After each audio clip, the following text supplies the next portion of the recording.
안녕하세요. 오늘도 설아의 썰풀다에 와주셔서 감사합니다. 오늘의 사연은 주부이자 며느리이고 아이들 엄마인 평범했던 여성의 반전 사연입니다. 이야기 시작해보기로 할게요. 저는 40대 중반에 서울에 사는 여성입니다. 지금이야 마음 편히 살만하지만 저는 참 힘든 결혼 생활을 지냈습니다. 20대 초반에 남편을 만나 2년간 교제하다가 제 나이 25에 결혼을 하게 되었습니다. 저는 시골에서 자랐고 남편은 서울에서 자라온 환경은 달랐고 결혼 전 시어머니는 저희 결혼을 반대하셨습니다. 시어머니가 반대한 이유는 저희 집 환경 때문이었습니다. 저희 부모님은 청각장애인이십니다. 청각장애인이셨던 아빠는 수화학교에서 청각장애인인 엄마를 만났고 두 분이 만나 사랑에 빠져 저를 가지고 결혼을 서둘렀다고 하시네요.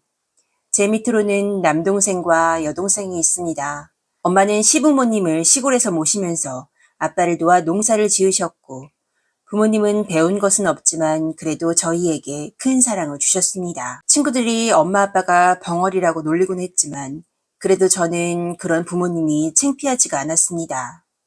엄마는 늘 저희들에게 따신 밥을 주셨고 그 따신 밥만큼 엄마의 사랑을 우리는 먹고 자랐습니다.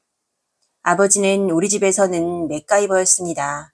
각종 농기구가 고장이라도 나면 뚝딱 고치셨고 동생들이 가지고 싶어하는 장난감도 뚝딱 만들어주시는 재주를 가지고 계셨습니다.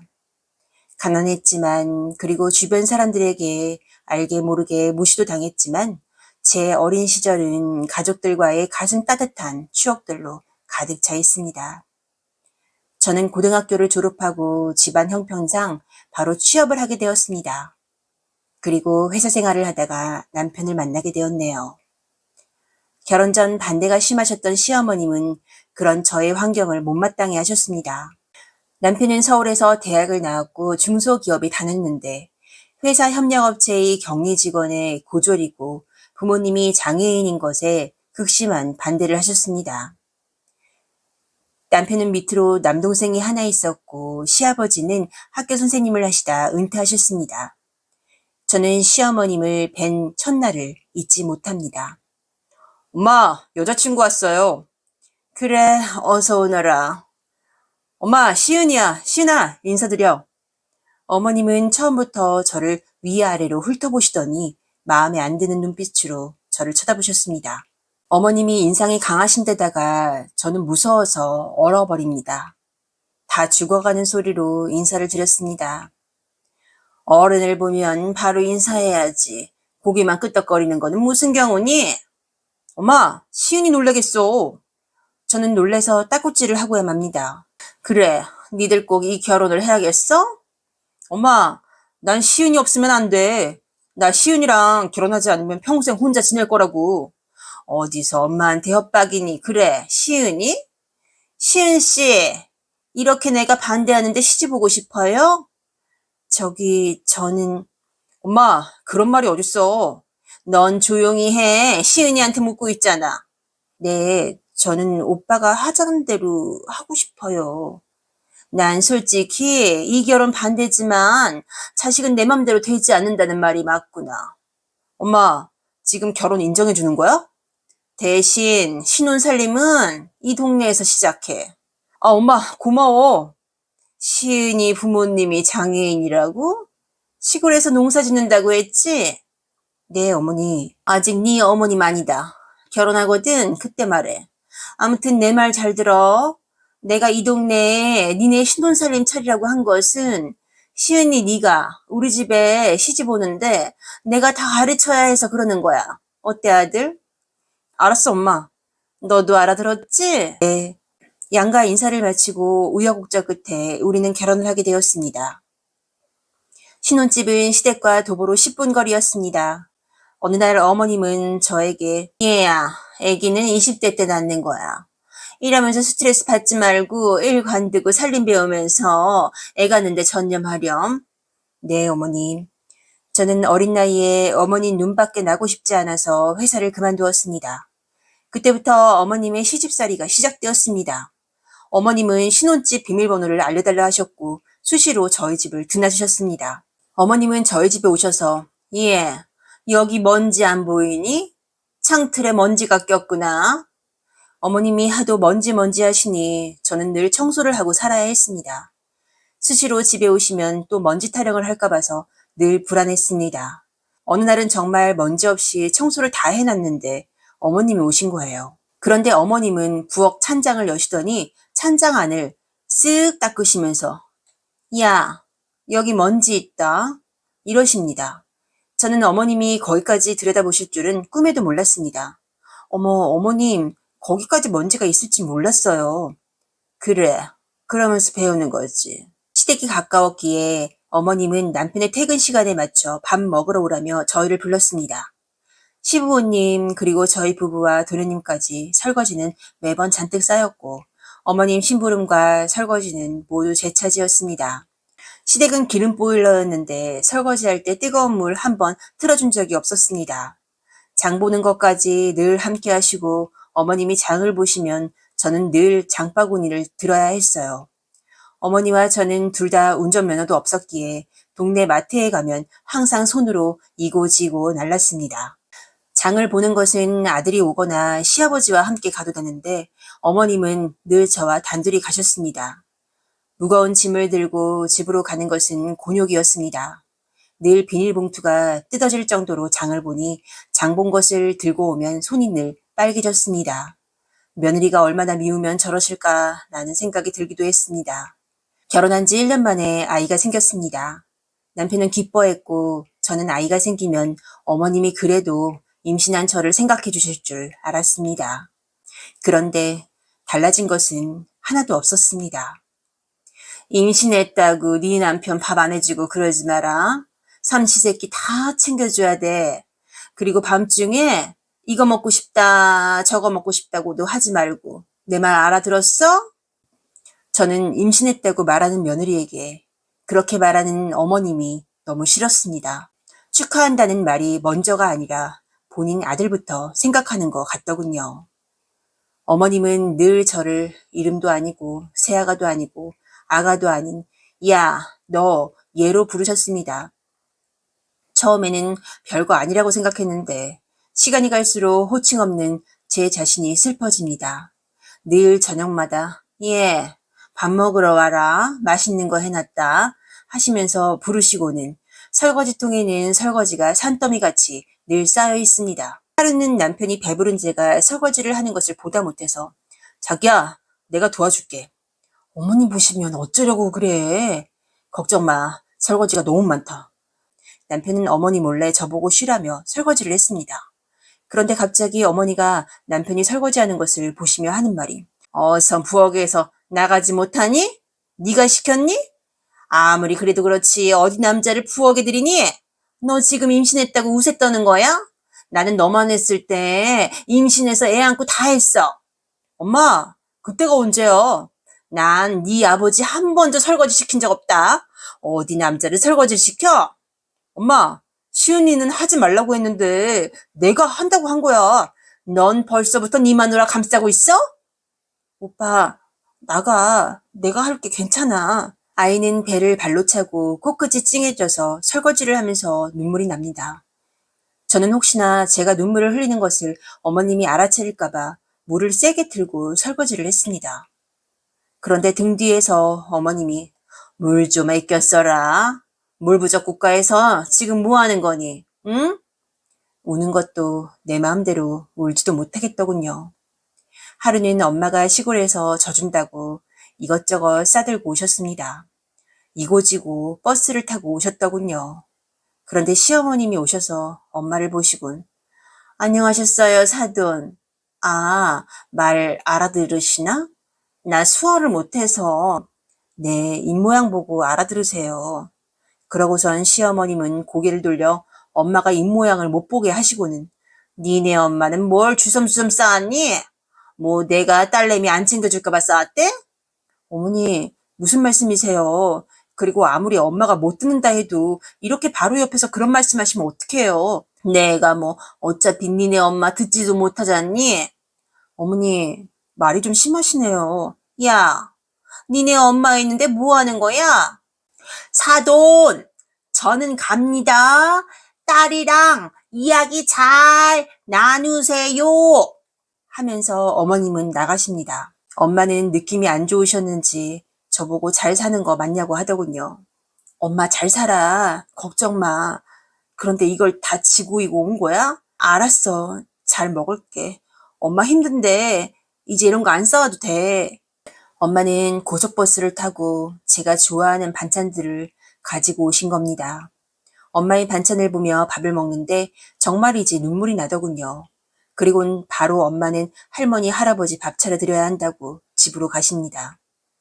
그 다음날 시어머님은 저희 집에 또 불쑥 오셔서 냉장고를 보며 엄마가 싸준 반찬을 하나씩 열어보더니 냄새를 킁킁 맡아봅니다.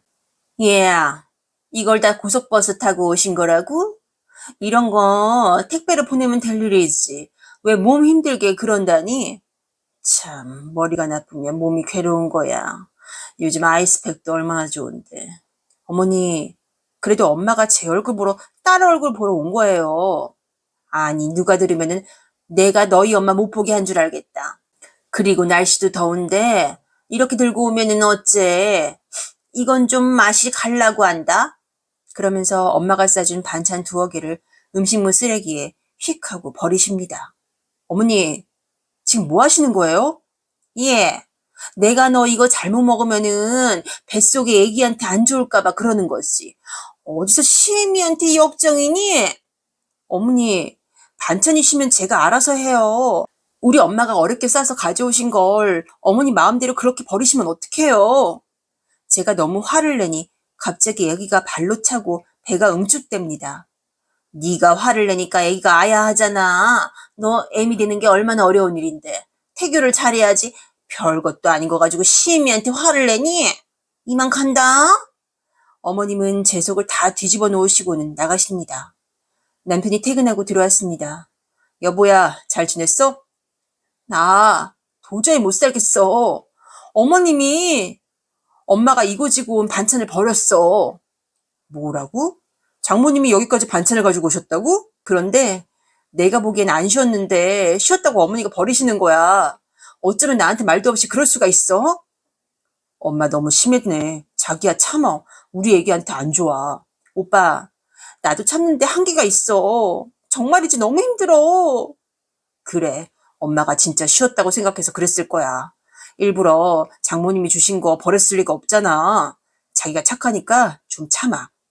남편은 그래도 자기 엄마라고 좋게 말을 하더군요. 막달이 되었습니다. 진통이 왔고 의사 선생님은 아이가 너무 크다며 제왕절개를 권유하셨습니다. 그런데 어머님께서 의사 선생님께 자연분만을 해야 한다고 신신당부하십니다. 의사 선생님은 아이가 너무 커서 산모가 힘들 수 있어요. 아니, 자연분만을 해야 아기가 머리가 좋아진다는데 우리 손주가 머리 나빠지면 선생님이 책임지실 거예요? 어머님이 막무가 내시니 나이 지긋하신 선생님은 보다 못해 말을 합니다. 시어머님이시죠? 네, 그런데요. 그러실 줄 알았습니다. 지금 산모가 힘든데 나가주세요. 여기 이렇게 남편 외에 들어오시면 안 돼요. 저는 진통으로 너무나 힘든데 어머님은 극구 아이를 자연분만으로 낳아야 한다며 며느리 힘든 건 보이지도 않으신 모양입니다. 남편은 어머니를 나가게 하고는 제왕절개를 하기로 했습니다. 저는 무사히 아이를 낳을 수 있었고 의사 선생님은 하마터면 큰일 날 뻔했다고 하십니다. 우여곡절 끝에 이쁜 딸을 낳았습니다. 아이를 낳아보니 엄마가 생각이 납니다. 엄마가 이렇게 고생해서 우리를 낳으셨다고 생각하니 눈물이 나더군요. 산후조리원을 다녀와서 집으로 왔습니다. 시어머니는 대뜸 저를 보고 하시는 말이 예, 우리 손녀가 나를 똑 닮았다. 너 혹시 나 미워한 거니? 미워하면은 아기가 닮는데잖아. 어머니, 그게 무슨 소리예요? 그건 그렇고 애 낳았으니까 이제 또 아기 가질 준비해라. 나도 연년생으로 낳았잖아. 애를 낳고 나면은 자궁이 깨끗해져가지고 또 애가 잘 들어서는 법이야. 딸을 낳았으니까 우리 제사밥 챙겨줄 아들 낳아야지. 니들이 맞이고 하니까. 엄마, 몸조리도 안 하고 성취하는 며느리한테 그게 할 소리야? 얘 좀 봐라. 너 애미한테 그게 무슨 말버릇이야? 그새 마누라 치마폭에 쌓여가지고 지 애미를 무섭게 알아? 암튼 니들 둘째 가져야 된다. 그때 자연분만을 했어야 하는데 두고 봐라. 제왕절개한 애들은 아무래도 똑똑하지 않는데 걱정이다. 엄마, 그만해. 응, 그래 간다. 어머님은 정말이지 듣기 싫은 말만 골라서 하셨습니다. 아기는 자랐고 이제 2돌이 지나 어린이집으로 보내기 시작했습니다. 저는 다시 일을 하려고 이곳저곳 알아봤습니다. 아이를 어린이집에 보낸 시간에 뭐라도 해서 살림의 보탬이 되고 싶었습니다. 남편의 월급으로는 아무래도 조금 빠듯했으니까요. 운이 좋게도 아이 어린이집에 맡겨놓은 시간 동안 파트타임으로 청소기 업체에 취직을 하게 되었습니다. 단순 사무 업무였고 아르바이트비도 적긴 했지만 그 시간에 일을 할 수 있는 것만으로도 감사했습니다. 그러던 중 어머님께서 이번 주말은 꼭 시간을 내라고 하시더군요. 도련님 결혼할 여자친구가 온다고 합니다. 도련님은 대기업에 다니시는데 친구의 소개로 여자친구를 만났다고 하네요. 여자친구는 치과 의사라고 하더군요. 어머님은 도련님 여자친구가 온다고 하니 일주일 전부터 집안 청소며 아주 난리가 났습니다. 예, 나 어떠니? 이 옷 어때? 세상에 우리 명준이가 어쩌면 부인감도 잘 골라와서 치과 의사라니. 어머니 신나신가 봐요. 그걸 말이라고 하니 세상에. 어머님은 도련님 여자친구를 보시고는 처음부터 저에게 대하는 태도와 180도 다르셨습니다. 얼굴에 웃음꽃이 핀 데다가 공주 모시듯이 했어요. 집에서 식사를 마치고 접시를 나르며 예비동서가 설거지를 하려고 하니 시어머님은 예, 네가 해야지. 벌써부터 동서를 부려먹으면 어떡하니? 그래요. 제가 할 테니 가서들 다과하세요. 저는 이 집 식모인가 싶었습니다. 저에게 대하는 태도와 예비동서에게 대하는 태도가 너무나 달랐습니다. 다과를 마치고 그 접시를 예비동서가 치우려고 하니 어머님은 갑자기 평상시 안 틀던 보일러를 틀으시며 이따 해요. 귀한 손인데 찬물에 하면 쓰나. 내가 보일러 틀어놨으니까 조금 있으면 온수 나올 거야. 어머니 감사합니다. 응, 어머님 소리 들으니까 너무 좋네. 저에게는 처음 인사하러 왔을 때 어머님 소리는 결혼하고서나 하라고 해놓고선 어쩌면 저럴 수가 있는지 너무나 서럽더군요. 그렇게 도련님은 결혼을 하게 되었고 명절이나 집안 모임에서 본격적인 시집살이가 시작되더군요. 저에게는 얘야, 야, 쟤 이렇게 말을 하면서 동서에게는 아가야, 며느리, 우리 며느리 이렇게 말씀을 하십니다. 그러다 보니 동서도 형님인 저를 은근히 무시했습니다. 명절마다 치과의사인 동서는 매년 명품을 선물했고 어머님은 너무나 기뻐했습니다. 어머니, 이번에 나온 신상이에요. 어떠세요? 마음에 드세요? 어머나 세상에, 나 이번에 동창회 나가는데 거기 가서 자랑해야겠다. 우리 며느리 너무 고마워. 사랑한다. 어머니, 저도 사랑해요. 진짜 눈 뜨고 못 봐주겠더군요. 저는 상품권 10만 원을 가지고 갔습니다. 이게 뭐니? 어머니, 상품권이에요. 예, 이거 가지고 뭐에 써먹니? 마트 가서 뭐 하나 사면 끝이네, 끝. 네, 어머님, 형편되는 대로 했어요. 그래, 뭐 네가 배운 거 없고 그러니 벌이가 어쩔 수 없지. 뭐 그래, 잘 쓸게. 니네 벙어리 엄마한테는 언제 갔니? 어머니, 그게 무슨 말씀이세요? 벙어리라니요. 니네 형님네 부모님이 둘 다 벙어리야. 시골에서 동사죠. 아, 그러시군요. 어머니, 지금 뭐라고 하셨어요? 벙어리라뇨. 그럼 벙어리지. 우리 어릴 때는 그런 사람들 벙어리라고 불렀어. 어머니, 그래도 제 엄마 아빠세요. 이건 인격모독이라고요. 형님, 벙어리는 어학사전에도 나와 있어요. 다들 너무하네요. 저는 딸을 안고 나갑니다. 뒤에서 어머님 하시는 소리가 이래서 집안을 잘 보고 들여야 한다는 거야. 못 배운 게 이런 데서 티가 나지. 내가 그래서 처음부터 쟤네들 결혼을 반대했지 뭐니. 엄마, 그만 좀 해. 남편도 저희 뒤를 따라옵니다. 여보, 같이 가. 오빠, 어쩌면 어머님 저럴 수가 있어. 이제는 동서까지 합세한다. 내가 할 말이 없다. 엄마가 왜 저러는지. 오빠, 나는 이제 더 이상 참을 수 없어. 어머니 저러시는 거 몇 년 동안 이 악물고 진짜 참았는데 이제는 나 이러고 못 살아. 몇 달 뒤 저희는 어머니네 동네를 떠나 다른 동네로 이사를 가게 되었습니다. 어머님께서는 저희 집에 오셔서 예, 네가 꼬셨지. 네가 이사 가자고. 네, 어머님. 전 불쑥불쑥 들어오시고 앞으로 이렇게 못 살아요. 넌 그게 무슨 말이야? 내가 니들 결혼 반대했을 때 누누이 말하지 않았어? 같은 동네에서 너 교육시킨다고. 어머니, 그런데 이건 아니죠. 왜 동서는 교육 안 시키세요? 어쩌면 그렇게 차별을 하세요. 너는 형님이 돼가지고 동서를 질투해? 네 동서는 치과 의사잖아. 어찌 너랑 비교가 되니? 거기다가 사돈이 교수 집안에 벙어리인 니네 부모님이랑은 틀리잖니? 어머니, 벙어리라는 말 이제 그만하세요. 그리고 저한테 얘, 너, 야 이런 소리 하지 마세요. 저도 우리 집에서는 곱게 자란 딸이라고요. 아니 얘 말버릇 좀 봐라. 곰인지 알았더니 안에 백녀씨가 들었네. 너 이제야 너 시커먼 본색을 드러내는구나. 어머니 그만 좀 하세요. 아이고 뒷골이야. 이래서 집안을 봐야 하는 거야. 시골에서 벙어리 집안에서 뭘 배웠겠어 뭘. 나가주세요 제발요.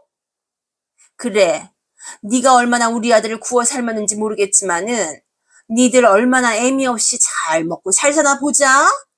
네 어머니 이 악물고 잘 살아볼게요. 저는 이제 당하지만은 않을 거라고 마음먹었고 언제까지 그렇게 살 일은 아니었습니다. 제가 어린 나이에 시집을 와서 정말 아무것도 몰랐고 어머님한테 잘 보이고 싶었던 마음뿐이었는데 어머님은 저에게 그런 식으로 대하시니 이제는 참을 수가 없었습니다. 우리는 그렇게 이사를 갔고 어머님이 수시로 집으로 들이닥치지 않는 것만으로도 저는 천국에 온 것만 같았습니다. 그렇게 수년 동안 시댁과 왕래를 하지 않았습니다. 파트타임으로 나가는 곳은 배울 것이 많았습니다. 저는 청소기 업체에 아르바이트직으로 있으면서 소비자들을 상대하면서 소비자들의 불편사항을 들으며 좋은 아이디어가 생각이 났습니다. 이런 점들을 보완하면 주부들이 편하게 쓸 수 있는 청소기가 될 것만 같았습니다. 남편에게 말을 했더니 남편은 좋은 생각이라며 전망이 있을 것 같다고 적극 저를 응원해 줍니다. 저는 발품을 팔면서 공부를 했고 친해진 업체분들이 많은 도움을 주셨습니다. 여러 차례 상품 테스트에서도 실패도 했지만 드디어 결실을 맺게 되었습니다. 그렇게 조그맣게 저만의 브랜드를 만들게 되었습니다. 시집와서 어머님이 하도 저희 집에 오셔서 먼지 하시니 노이로제에 걸려 청소만 했던 저의 경험이 많은 도움이 되었습니다.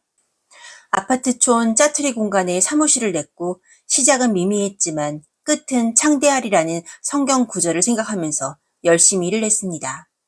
저는 종교는 없었지만 그 글을 너무나 좋아했습니다. 열심히 하고 간절하면 이루어진다는 말이 있잖아요. 그런데 아파트 주민들이 하나씩 써보시고는 손님들이 이게 좋다고 하면서 친구도 데려오시고 부모님도 사다 드리고 하다 보니 제품 수요가 많아졌습니다. 그러다 보니 몸이 2개였으면 좋겠다는 생각이 들 정도로 바빠졌고 직원도 더 뽑게 되었습니다. 일을 하니 통장에 돈이 쌓이고 바로 이런 것이 돈 버는 맛인가 싶었습니다. 열심히 일한 만큼 좋은 결실을 맺게 되었습니다. 곧 본사 사옥도 지을 정도로 사업 규모도 커졌습니다. 어느 날 동생에게서 전화가 왔습니다. 누나, 지윤아, 잘 지냈어? 무슨 일이야? 누나, 큰일 났어. 무슨 일인데? 이번에 태풍 지나가고 집 천장에서 물이 새는데 아무리 아버지가 막아도 소용이 없대. 아, 그래? 큰일이다. 누나가 주말에 내려가 볼게. 응, 알았어. 주말이 되어 오랜만에 인사도 드릴 겸 온 가족이 시골에 내려갔습니다. 동생 말대로 천장에서 물이 새고 아무래도 문제가 심각해 보였습니다. 남편은 고개를 저으면서 이거 다시 지어야겠다. 너무 심각해. 아무리 보수해도 벌써 곰팡이가 다 폈다. 한번 누수되면 잡기가 힘들어져. 당신도 그렇게 생각해? 내가 봐도 그래. 엄마, 아빠, 이 집 다 부시고 다시 짓자. 돈이 어디 있냐고 그런 돈 없다고 말씀하십니다. 엄마, 나 돈 있어. 돈 많이 벌었어. 이 집 다시 짓자. 이번엔 좋게 지어줄게. 걱정 마. 엄마는 저의 손을 꼭 잡으시며 고맙다고 하셨습니다. 그렇게 시골집을 다시 지었고 부모님은 뜨거운 눈물을 흘리셨습니다. 동네에서 이쁜 집으로 소문이 났는지 잡지에서도 취재하러 온다더군요. 남편이 먼저 시골집을 다시 지어야겠다고 했고 저를 이해해줘서 너무나 고마웠습니다. 시댁과 왕래를 안 한 지 오래되었는데 한편으로는 시댁에 안 찾아뵌 것이 남편을 생각하니 너무 미안하더군요. 여보, 이번 명절엔 시댁에 찾아뵐게. 늘 당신만 같잖아. 당신 괜찮겠어? 엄마가 아직도 당신 욕해. 그래도 내가 맏며느리인데 인사는 그래도 드려야지. 오랜만에 명절이 다가왔습니다. 오랜만에 찾아온 시댁입니다. 이게 누구야? 네가 여기 웬일이니? 어머니 안녕하셨어요? 참나. 형님 안녕하세요. 오랜만이세요. 아 그래 동서도 잘 지냈고? 어머니 오랜만에 인사드려요. 며느리 노릇 좀 하러 왔어요. 네가 며느리 노릇할 것이 뭐가 있는데? 시부모님께 인사를 드리고 자리에 앉았습니다. 제 명품 가방을 본 동서가 어머 형님 이거 A급이에요? 요즘은 귀신처럼 잘 만드네요. 이건 A급인가 봐요. A급 중에 A 플러스야. 진짜 같아요. 그래 동서? 어머니 제가 어머니랑 동서 주려고 선물 하나씩 가져왔어요. 네가 무슨 선물을 가져왔다고 그러니? 여기요. 이거 청소기인데 요즘 좋다고 하더라고요. 어머, 형님. 나 이거 안 그래도 친구들이 좋다고 해서 사려고 했는데 품절이라서 못 샀어요. 이게 뭔데 그렇게 호들갑이니? 네, 어머니, 이거 요즘 잘 나가는 청소기인데 모르세요? 없어서 못 사요. 와, 대박. 형님이 어디서 이런 거 다 구했대요? 사고 싶어도 못 사는 건데. 난 구할 수 있어. 형님, 여기 판매 사원이세요? 판매도 하지. 그럼 그렇지. 형님이 무슨 재주로? 재수씨, 당연히 사장이 물건 구하고 판매도 하죠. 아주버니, 그게 무슨 소리세요? 사장이라뇨? 여기 홈쇼핑에서도 바로 동의하던데? 동서. 그렇게 됐어. 형님, 믿을 수 없어요. 세상에 이게 말이 돼요? 동서, 난 배운 게 없어서 앞만 보고 열심히 살았더니 그렇게 됐어. 뭐 사장이라고? 어머니, 우리 이번에 이사 가요. 그거 말씀드리러 왔어요. 형님, 어디로 가는데요? 강남으로 가. 우리 딸 공부를 워낙에 잘하잖아. 어머, 그래요? 아니, 네가 어떻게? 이게 다 무슨 소리니? 뭐가 뭔지 모르겠구나. 엄마 큰 며느리가 요즘 잘 나가는 청소기 사장이야. 대박 성공했다고. 어머님은 저를 보고 놀라십니다. 갑자기 어머님과 동서가 저에게 다소곳해지네요. 어머, 형님, 너무 부럽네요. 고생이 많으셨어요. 동서, 요즘 치과는 잘 돼? 동서는 하루 종일 사람들이 입안만 쳐다볼 텐데, 동서만큼 고생하겠어? 거북목 되지 않게 조심하고. 이 말을 듣고는 동서는 뒷목을 잡습니다. 어머니, 그리고 우리 부모님이 어머님 안부 여쭤보시더라고요. 그래, 그 양반들 잘 계시고? 네, 이번에 비가 새서 제가 집을 다시 새로 지어들었어요. 뭐라고? 그날 시어머님과 동서는 개거품을 물며 쓰러졌답니다. 오늘의 사연을 마칩니다. 재미있게 보셨다면 구독과 공감 눌러주세요. 감사합니다.